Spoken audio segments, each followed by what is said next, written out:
point, they're like, okay, well, we need somebody to do special effects. Hey, Toho, they do special effects. So they go to Toho, and Tomoyuki Tanaka is looking for something else to do also. Toho was going through some tumultuous times with the special effects department and sort of doing different experimental things, which you look at all of the unmade movies that they have, and it's fantastic. Anyway, Toho agrees to put in for $1 million, which is about a third of the budget, but in that case, Toho gets perpetual rights to the character, as well as the Japanese distribution. So I don't know what they wanted to do with the character. Maybe they had in mind, like, this is a huge success, we can have a whole Nessie franchise, we can bring back Godzilla, Nessie versus Godzilla, this is all speculation, but who knows? But they also were like, hey, if we're making this, it's weird to just have it be set in Scotland and England and stuff. Like it goes all over the world. It would be a grand globe-trotting adventure. So instead, Nessie is like traveling to the South Pacific and things like that. And of course, they wanted Akira Ifukube to do the score because, of course, they did. Why wouldn't they? So in the meanwhile, they do another draft of the screenplay. There's only one surviving copy that we know of. This was written by John Starr, who was attached to the Hammer movie Vampirella, which also never got made. There's a lot of this going on, but that's movie making, actually. So the only copy of this that we know of is still with Teruyoshi Nakano, as is the third draft, which was from Chris Waking of Blood of the Mummy's Tomb and To the Devil a Daughter, which are both very late phase Hammer films. And he was inspired by a book called In the Wake of Sea Serpents and decided from this version to make Nessie into an elasmosaur and sort of gave a whole reason for her to travel around the world in terms of going to the Pacific to spawn. We'll get more into the plot details of these various drafts later down the road, but I'm just giving the quick history of how the screenplay evolves. In the meantime, Toho got to work. They were a little surprised by this because Toho keeps things into the last minute. And they're like, "What? This movie's coming out in October, and it's March. We're working on it." Well, that's weird. But Yasuyuki Inoue did some creature designs for it. This is probably the most famous image that you'll find around with this green skin and yellow spots.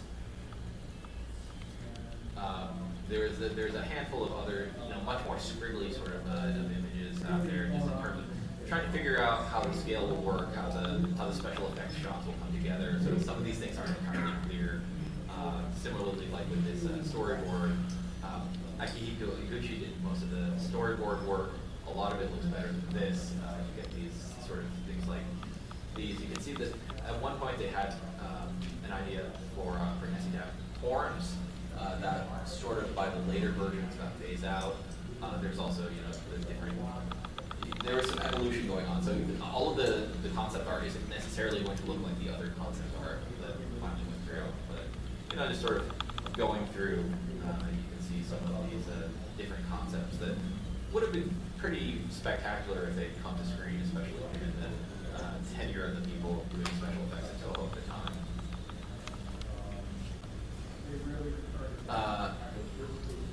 There's a maquette made by Nobuyuki Yasumaru. This was on display at the special effects exhibit in Japan that was curated by Hideaki Anno and Shinji Higuchi several years ago, but you can still find this image from they had a book that's the entire catalog of the things that were on display, and it's pretty fantastic. There's a handful of other images of the various maquettes. So we have the full-scale one, which gosh, I don't remember exactly how long it was, but it was quite a huge piece. They were bragging about how expensive it was when they were promoting the film.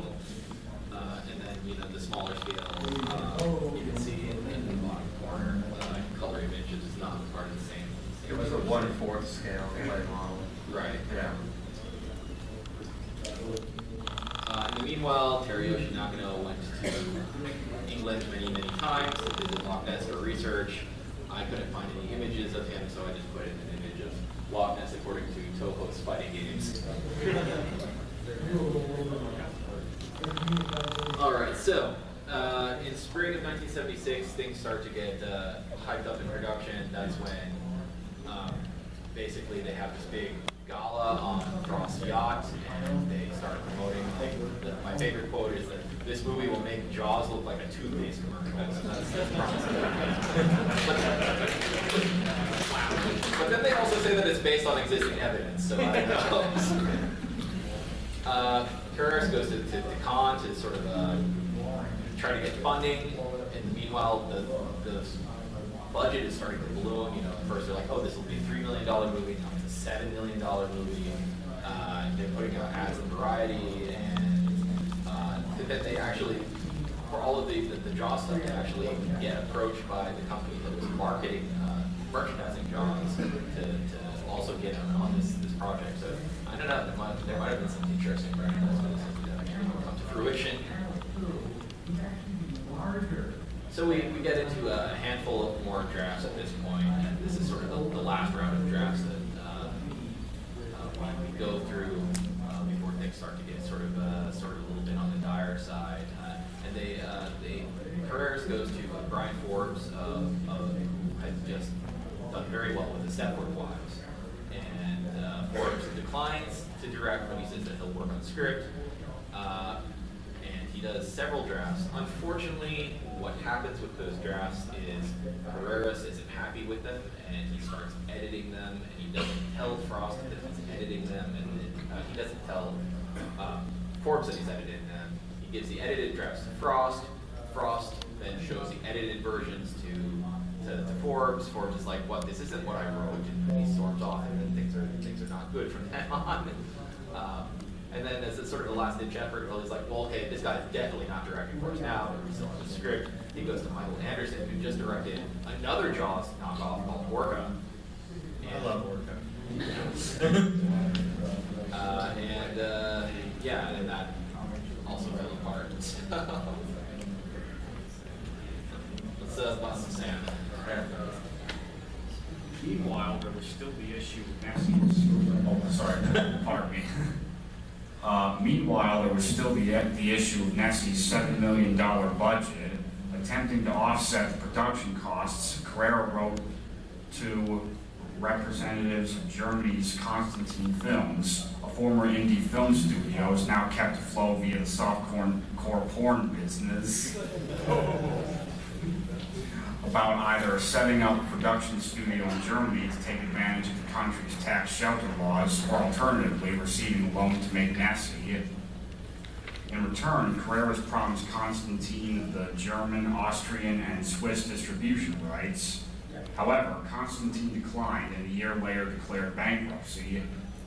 Carreras continued to seek financial aid for Nessie anywhere and everywhere from private South African investors and Iranian, is that it? Iranian. Yeah, thank you. Yes. Yeah, thank you. Sorry about that. Iranian bankers to the more conventional British and Hollywood film studios. The Rank organization, a British entertainment conglomerate, agreed to contribute $500,000 if they could receive the UK distribution rights. Carreras agreed, and in October approached Columbia Pictures asking for $2.65 million to complete production. Columbia was interested in the project, but wary of the talent involved. It did not approve of the fact that Michael Anderson was the slated director or that Toho was handling the special effects.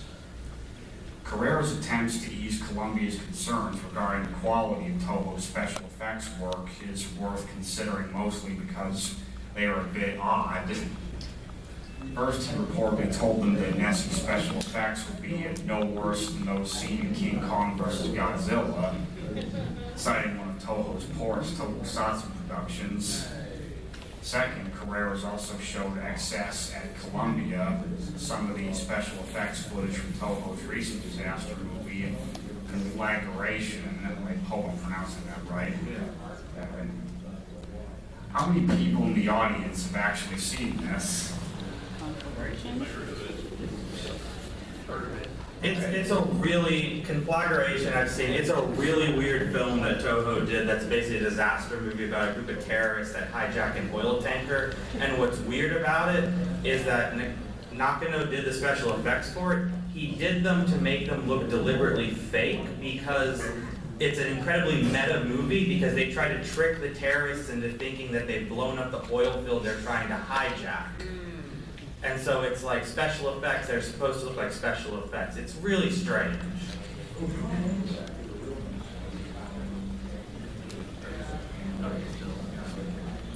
Still unimpressed with Nakano's special effects, Carreras agreed to up the film's overall budget to $7.5. It was only then that Columbia agreed to contribute the $2.65 million.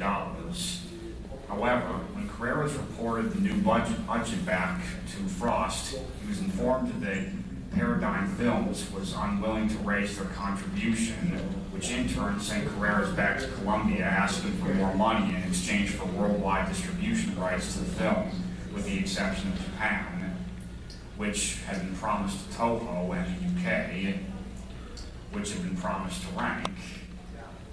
Columbia accepted, and Carreras set March 1st, 1977 as the date to begin filming, with the general release date of July 1977. It was here that things started to go south. First Hammer was hit with a cease and desist by 20th Century Fox, who claimed copyright infringement on their own production Loch Ness Monster movie. Next, internal turmoil erupted at Columbia over allegations of financial malpractice, which resulted in a complete restructuring of the company. Talk about a cluster, you know what. Those who had brokered the Nessie deal with Carreras were gone, and with them so was Columbia's involvement in the project. With Columbia's money no longer available and a possible lawsuit looming, Carreras was forced to delay the start of production, which in turn provoked the ire of Toho, who had invested more money and resources into actually producing materials for the films than anyone else so far, and already felt the production of the film was taking far too long, especially when judged by Japanese standards. In a last desperate bid, Carreras co-produced with producer Ewan. Is that Ewan? Oh yeah, Ewan Lloyd. Yeah, thank you. Ewan Lloyd tried to fund Nessie via Geneva-based consortium of European banks, only to have that also fall through. Nessie was, for all intents and purposes, dead in the water.